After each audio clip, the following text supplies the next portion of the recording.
نماز کی 6 شرائط ہیں، اس میں سے پہلی شرط ہے طہارت۔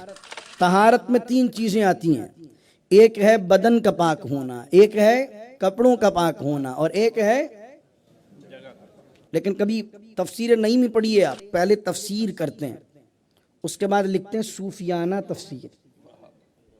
لکھتے ہیں کیا؟ صوفیانہ تفسیر۔ تو علماء کہتے ہیں ایک نماز ہے فقہی نماز، ایک نماز ہے صوفی کی نماز۔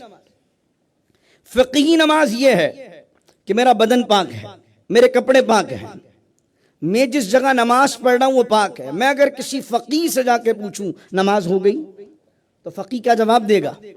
ہو گئی۔ لیکن اگر کسی ولی کے پاس آ جائیے، کسی صوفی کے پاس آئیے، وہ کہتا ہے کہ جب تک تیرا اندر پاک نہیں ہے تیری نماز کس طرح قبول ہو سکتی ہے؟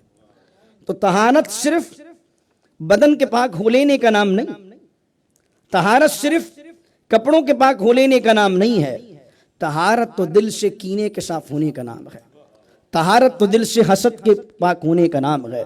اسی وجہ سے شاہ لطیف بٹھائی رحمۃ اللہ علیہ نے کیا کہا؟ اکھر پڑھ الف جو بیا ورق سب وسار، اکھر پڑھ الف جو بیا ورق سب وسار، اندر تو اجار پنہ پڑھ دے کے ترا۔ یعنی اللہ کے نام کا اگر صرف الف لے کر تو اپنے اندر کو پاک کرنے میں کامیاب ہو رہا ہے تو پھر تو تیرے لیے الف ہی کافی ہے، تیری اصلاح کے لیے اور تجھے ولایت تک پہنچانے کے لیے، تجھے قرب خداوندی تک پہنچانے کے لیے۔ لیکن اگر تیرا اندر ہی پاک نہیں ہے، اندر کی طہارت نہیں ہو رہی ہے تو پنہ پڑھندے کے طرح، پھر تو تم جناب بہت بڑے حافظ ہو سکتے ہو، بہت بڑے علامۃ الدہر ہو سکتے ہو، ڈاکٹر ہو سکتے ہو، انجینئر ہو سکتے ہو، اندر پاکی نہیں آ رہی ہے تو اس کی بارگاہ میں قرب کو حاصل نہیں کر سکتے۔ تو اندر پاکی ضروری ہے۔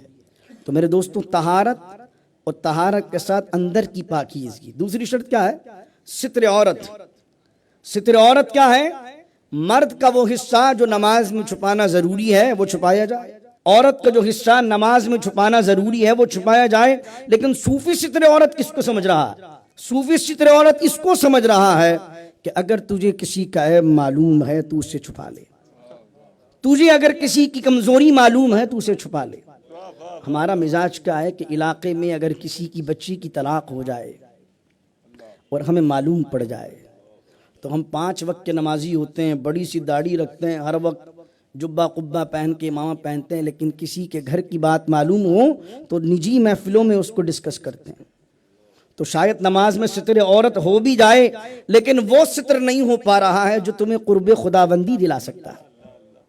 ستر عورت اگر کرنا ہی ہے تو وہ ستر اپنائیے جس میں بندوں کے عیب کی پردہ پوشی ہو، اور اس نیت کے ساتھ کہ وہ ستار العیوب جب میرے عیبوں کی پردہ پوشی کر رہا ہے تو اگر مجھے کسی کی کمزوری، کسی کا عیب پتہ چل گیا ہے تو مجھے بھی چاہیے کہ اپنے بھائی کی میں اس کمزوری کو چھپا دوں۔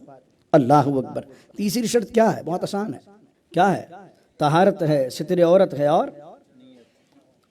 طہارت، ستر عورت، اس کے بعد ہے استقبال قبلہ۔ اپنے منہ کو کیا کریں گے آپ؟ قبلے کی طرف کریں گے۔ لیکن قبلے کی طرف نیت کرنے سے پہلے، منہ کرنے سے پہلے، رخ کرنے سے پہلے صوفی کیا کہتا ہے کہ صرف تیرا چہرہ ہی قبلے کی جانب نہیں ہونا چاہیے بلکہ تو بدرجہ اتم حنیف بن جا۔ حنیف کسے کہتے ہیں؟ جناب ابراہیم علیہ السلام کا لقب ہے۔ حنیف وہ ہوتا ہے جو سب سے منہ موڑ کر اللہ کی طرف منہ کر لے، سب سے ہٹ کر خدا کی طرف مائل ہو جائے، اس کی بارگاہ میں سر بسجود ہو جائے، اس کی بارگاہ میں سر نگوں کر لے، وہ حنیف ہے۔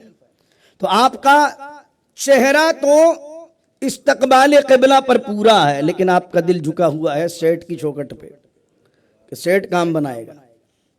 آپ نماز پڑھ رہے ہیں اللہ کے لیے اور کہہ رہے ہیں ایاک نعبد و ایاک نستعین، لیکن جلدی اس لیے پڑھ رہے ہیں کہ سیٹ صاحب کو راضی کرنا ہے تنخواہ بڑھانے پر۔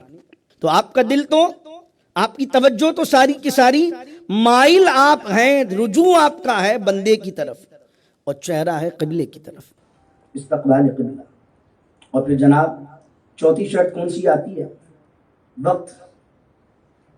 وقت ہے نماز کا۔ جب نماز کا وقت ہوتا ہے طہارہ سے عورت استقبال قبلہ وقت جب آیا تو وقت میں ایک تو وقت ہے نماز ظہر کا وقت ہے، عصر کا وقت ہے، مغرب کا وقت ہے، لیکن اہل اللہ کیا سمجھاتے ہیں کہ وقت صرف یہ نہیں سوچنا کہ ظہر کا وقت ہے، یہ بھی سوچنا ہے کہ ہو سکتا ہے کہ یہ میرا آخری وقت ہے۔ ہر نماز کو اس طرح پڑھیے کہ شاید کہ آپ کی آخری نماز ہو۔ ہم نماز پڑھتے ہیں اور کس طرح پڑھتے ہیں؟ جلد بازی میں۔ مسجدوں کی نمازیں اور ہیں، گھروں کی نمازیں اور ہیں۔ مسجدوں میں لمبی لمبی نماز ہے، گھروں میں چھوٹی چھوٹی نماز ہے، اور یہ منافقین کا طرز طریقہ ہے۔ یراؤن الناس ولا یذکرون اللہ الا قلیلا، عمل کرتے نہیں، کرتے ہیں تو دکھانے کے لیے کرتے ہیں۔ تو وقت جب آپ سوچ رہے ہیں تو یہ نیت کر لیجئے کہ ہو سکتا ہے یہ میرا آخری وقت ہے۔ لیکن آپ یہ نہ سمجھیے کہ یہ جو بزرگ نظر آنے والے پہلے تو یہ جائیں گے پھر ہم جائیں گے، کیونکہ دنیا میں آنے کی تو ترتیب ہے، پہلے دادا آتا ہے، پھر اس کا بیٹا آتا ہے، پھر پوتا آتا ہے، لیکن جانے کی ترتیب نہیں ہے۔ پہلے دادا سے پہلے پوتا بھی جا سکتا ہے، تو پھر فرمایا آخری شرط کیا ہے؟ نیت ہے۔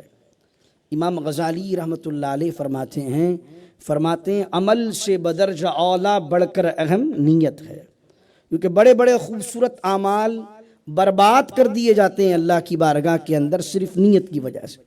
اسی وجہ سے بخاری کی پہلی حدیث کیا ہے؟